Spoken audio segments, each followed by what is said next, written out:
오늘은 원자핵의 반지름 결정 실험에 대해서 알아보도록 하겠습니다. 원자의 사이즈는 대략 옹스트롬 단위인 반면에 원자핵의 사이즈는 대략 10에서 15승미터라고 알려져 있습니다. 오늘은 이 값을 어떻게 측정했는가에 대해서 알아보도록 하겠습니다. 먼저 간단한 원자 모델입니다. 핵이 있고 그 주위를 전자가 돌아다닙니다. 이때 원자핵과 전자 사이의 에너지는 쿨롱 포텐셜로 그려지게 됩니다. 이때 기억해야 될 것은 이 포텐셜의 부호가 마이너스라는 겁니다. 왜냐하면 원자핵은 플러스고 전자는 마이너스 전해량을 갖고 있기 때문입니다. 그래서 포텐셜 커브를 그려주게 되면 아래쪽으로 그려지게 됩니다. 이 간단한 모델을 이용을 해서 수소 원자의 이온화 에너지를 계산해 보도록 하겠습니다. 계산을 간단하게 하기 위해서 원자핵과 전자의 거리가 1옹스트롬이라고 하겠습니다. 그래서 거리를 1옹스트롬으로 놓고 수소 원자는 핵 전하량이 1이기 때문에 1로 놓았습니다. 그래서 계산해 보면은 대략 이온화 에너지가 14.4 일렉트론 볼트로 계산되어져 나옵니다. 근데 이 값은 실제 수소 원자의 이온화 에너지랑 매우 유사한 것을 알 수가 있습니다. 그래서 간단한 모델이지만 우리가 이온화 에너지를 설명할 수 있는 것을 알았습니다.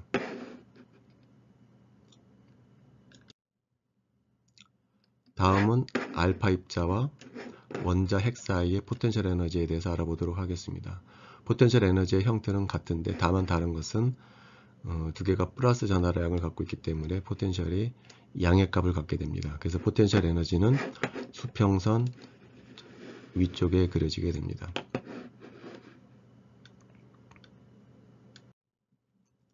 다음은 하모닉 오실레이터에 대해서 알아보도록 하겠습니다.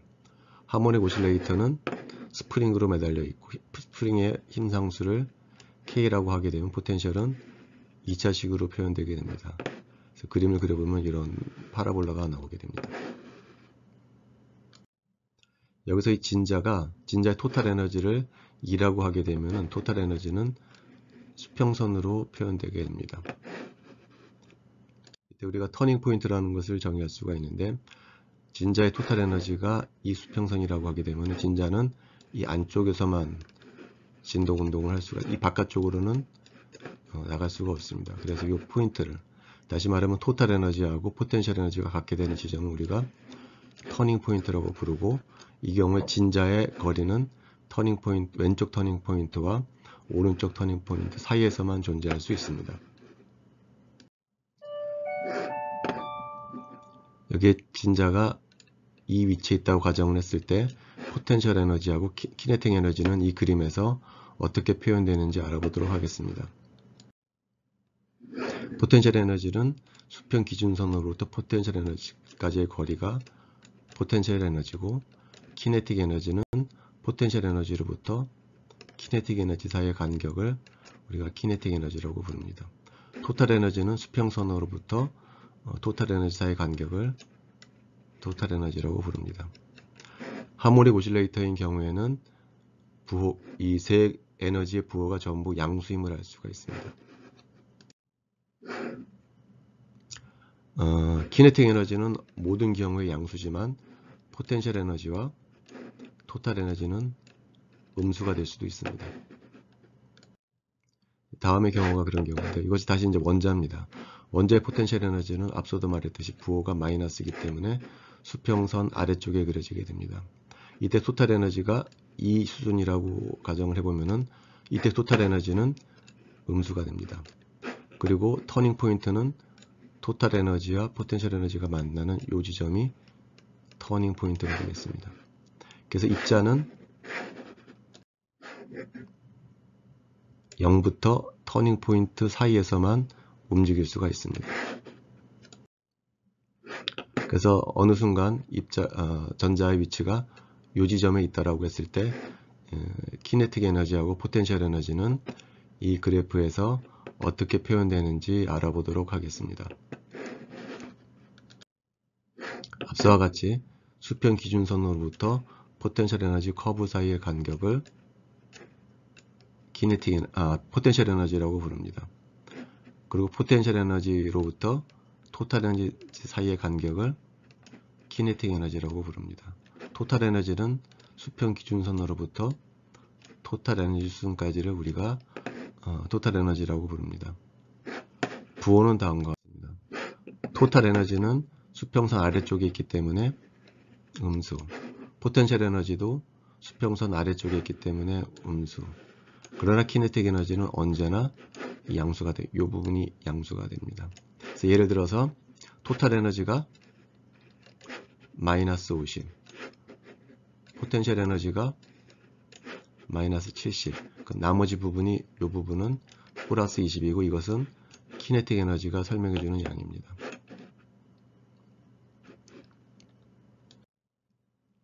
그럼 토탈 에너지가 양수가 될 때는 어떻게 되는지 알아보도록 하겠습니다. 양수가 될 때는 토탈 에너지와 포텐셜 에너지 커브가 만나질 않습니다. 따라서 이 경우에는 터닝 포인트가 없고 따라서 R은 0부터 무한대까지 모든 R을 가질 수가 있습니다.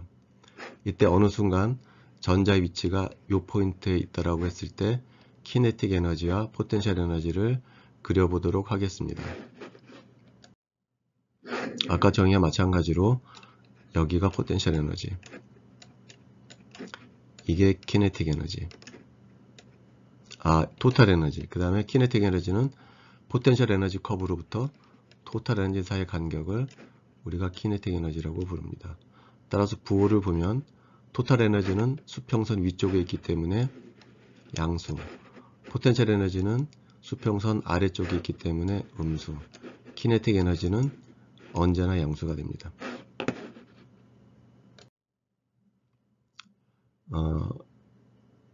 이 그림을 이용해서 이온화 에너지를 설명해 보도록 하겠습니다. 지금 어느 순간 전자의 토탈 에너지가 이 수준에 있다고 한번 가정을 해 보겠습니다. 얘가 이온화 되기 전에 원자가 가지고 있는 에너지 수준입니다. 여기에서 이온화라고 하는 것은 뭐냐면은 핵을 멀리 보내는 것이기 때문에 R을 무한대로 보내는 것입니다. 그럼 포텐셜 에너지에서 대략 이 지점에 위치하게 되는 것이죠. 그러면 전자가 지금 에너지가 요만큼 있기 때문에 전자를 여기로 올려주기 위해서는 이만큼의 에너지를 외부에서 공급해 줘야 합니다. 그럼 전자가 이 수준에 있기 때문에 R이 무한대로 돼서 이온화가 되는 것입니다. 이때 에너제틱스를 보면은 이게 토탈 에너지의 수준, 또 같은 위치에 포텐셜 에너지의 수준이 됩니다. 그리고 키네틱 에너지는 0이 됩니다. 그래서 이 에너지, 그러니까 외부에서 에너지를 공급해 줬을 때 전자의 키네틱 에너지가 0이 되는, 다시 말하면 원자를 이온화 시켜 줄 수 있는 최소한의 에너지를 우리가 이온화 에너지라고 부릅니다. 외부에서 딱 이온화 에너지만큼 에너지를 공급하게 되면은 전자는 이온화 되면서 포텐셜 에너지가 0이 되고, 그리고 키네틱 에너지도 0이 되고 토탈 에너지도 0이 되게 됩니다. 근데 만약에 외부에서 공급해주는 이 에너지가 이온화 에너지보다 클 때는 어떻게 설명해 줄 수 있는지 알아보도록 하겠습니다. 아까는 요만큼 에너지를 공급했는데 이제는 이만큼 에너지를 공급한 경우입니다. 근데 이 에너지는 예를 들어서 이온 에너지보다 큰 에너지를 공급했을 때 에너제틱스가 어떻게 되는지 알아보도록 하겠습니다. 이게 초기 원자가 갖고 있던 에너지고 이만큼 에너지를 공급해서 이제 원자의 에너지는 이 수준이 되었다는 것을 표시한 그림입니다. 그러면은 원래의 정의를 따라서 수평선으로부터 토탈 에너지 간격이 원자의 토탈 에너지고, 포텐셜 에너지는 여기에서 여기로 왔기 때문에 이 수준이 포텐셜 에너지 수준이 되기 때문에 포텐셜 에너지는 0이 됩니다. 키네틱 에너지는 포텐셜 에너지로부터 키네틱 에너지 사이 간격이 되기 때문에 이 부분이 키네틱 에너지가 되겠습니다.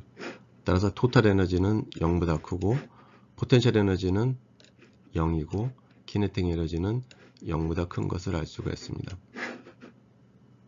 공급해준 에너지는 여기서부터 여기까지. 원자가 처음 이 상태에 있었을 때 이만큼 에너지를 공급해주게 되면은 원자의 에너지는 요만큼이 되고 키네틱 에너지는 요만큼이 되고 포텐셜 에너지는 제로가 됩니다. 다시 말하면은 토탈 에너지하고 키네틱 에너지는 같게 됩니다. 이제 우리 원래 주제인 원자 핵의 반지름 결정 실험에 대해서 알아보도록 하겠습니다.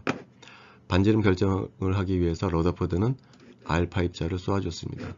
그리고 측정하려고 하는 원자 핵은 금입자였습니다. 그래서 바깥에서 헬륨을 쏘아주게 됩니다. 그럼 두 입자 사이의 포텐셜 에너지는 쿨롱 에너지로 표현이 되고 부호는 플러스가 돼서 수평선 위에 포텐셜 에너지가 그려주게 됩니다. 이때 외부에서 헬륨을 쏴주기 때문에 얘는 일정한 속도를 가지고 날아갈 텐데 그 속도를 알게 되면은 헬륨의 에너지를 알 수가 있게 됩니다. 근데 처음에 헬륨과 금 사이의 거리는 무한대에 있기 때문에 포텐셜은 0이 됩니다. 그리고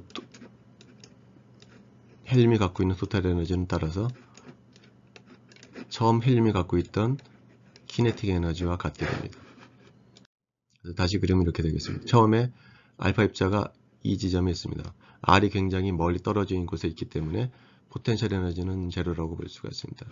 그때 이 알파 입자에 특정한 속도를 주게 되면은 그것이 키네틱 에너지가 되고 그것이 토탈 에너지가 됩니다. 그래서 우리가 이 수평선을 그릴 수가 있습니다. 이것이 초기 알파 입자의 토탈 에너지가 되겠습니다.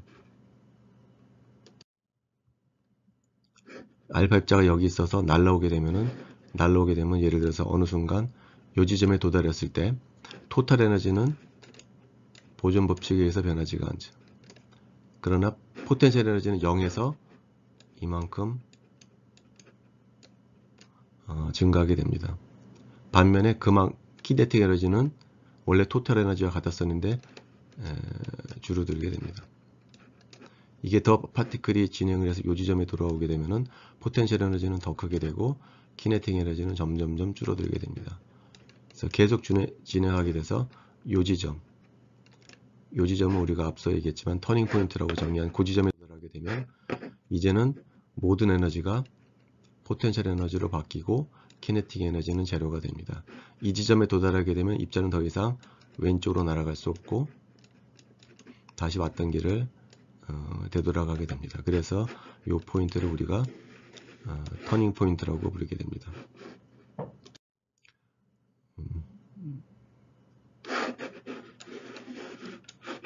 여기서 만약에 외부에서 쏴준 알파 입자의 에너지를 더 증가시키게 되면은 어떻게 되는지 알아보도록 하겠습니다.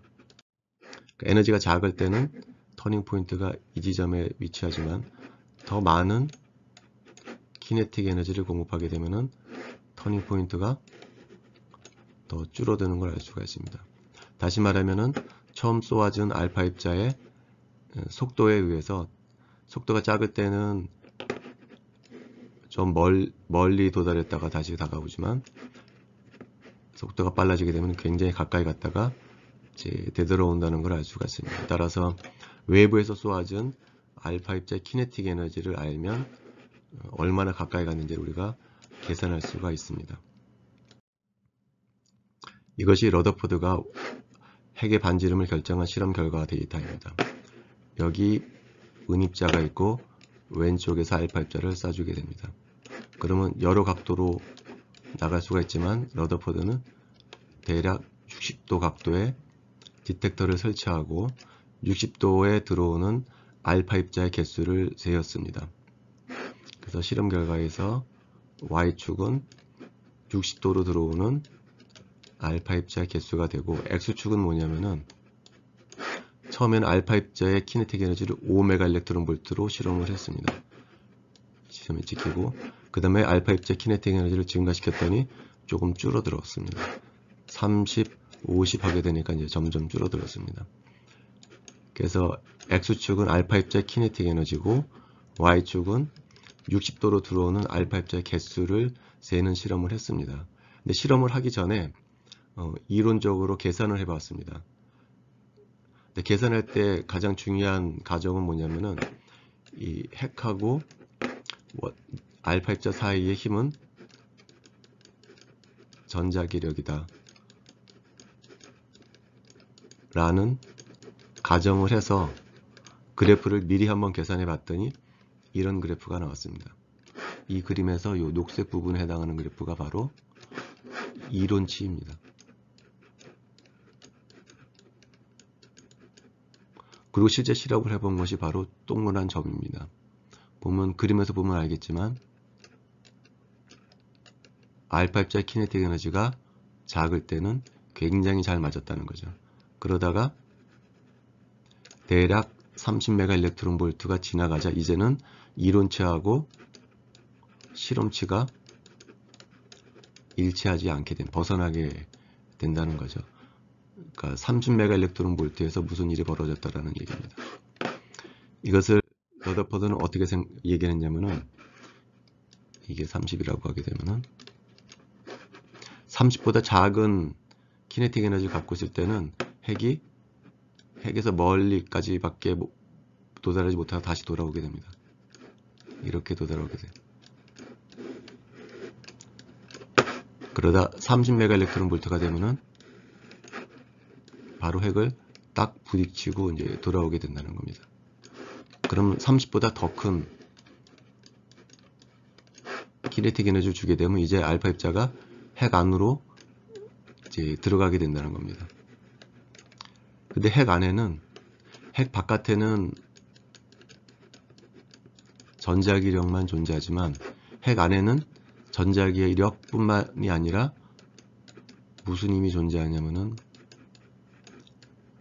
핵력이 존재합니다. 특히 강력이 존재하기 때문에 전자기력으로는 설명할 수 없는 힘이 알파 입자에 작용하게 됩니다. 근데 앞서 이 커브를 그릴 때 중요한 가정은 뭐냐면은 알파 입자와 핵 사이에는 전자기력만 있다고 가정하고 한 그래프였다는 거죠. 근데 알파 입자 키네틱 에너지가 30메가 일렉트론보다 더 크게 되면은 알파 입자가 핵 안으로 들어가게 돼서 전자기력뿐만이 아니라 전자기력보다 훨씬 큰 핵력을 느끼게 되기 때문에 이론치와 벗어나게 된다고 설명을 하게 됐습니다. 따라서 이 꺾어지게 되는 점, 대략 30메가 일렉트론 볼트인데 30메가 일렉트론 볼트가 됐을 때 알파 입자는 딱 핵이랑 부딪혀서 나온다라는 거죠. 그러면은 이 30메가 일렉트론 볼트일 때 터닝 포인트를 계산하게 되면은 그것이 바로 알파 입자의 원자핵의 사이즈라고 주장을 하게 된 것입니다. 그래서 다시 되돌아와서 알파 입자 산란 실험을 통해서 러더퍼드는 원자핵의 사이즈가 대략 10의 -15승 정도 된다는 것을 알게 되었습니다. 오늘 수업은 여기까지 하도록 하겠습니다.